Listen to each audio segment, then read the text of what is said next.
The Trump administration is warning that it will withhold money for administering SNAP food aid for 22 Democratic-led states until they provide information about people receiving assistance.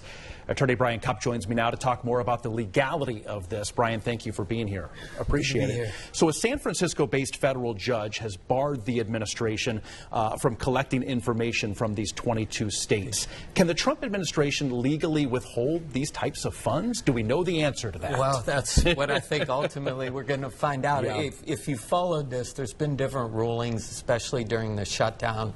Primarily whether or not first the administration could withhold administrative funding, meaning they were given the money for the benefits, but not money to the state to dole it out and deal with the administration of it. Now we're in a brave new world, which is we have a passed program being passed by Congress, and they're saying if you do not give us information, you're not complying with the terms of what's being granted by the federal government. So I think we're in for a real fight here. Right. So how far do presidential powers go in relation to what benefits have been passed and funded by Congress? Well, you know, it's funny because I think over the last couple years we have seen the limits of presidential power being pushed and tested and challenged in courts. No matter which side of the political fence you're on, presidential powers is supposed to have limits just like congressional powers are.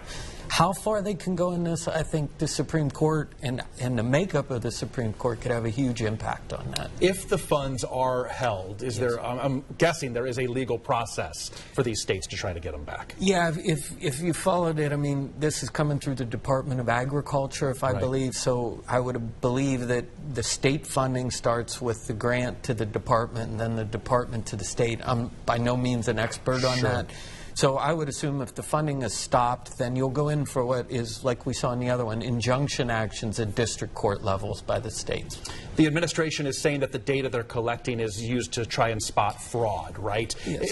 Is there enough barrier here, or is there a high enough barrier here to restrict these states' SNAP funding? Well, at a common sense level, I mean, none of us want to pay tax to fund a program where people are collecting illegally. So on its face, it's there. Whether or not that's just a means by which to stop it or there's credible data behind it.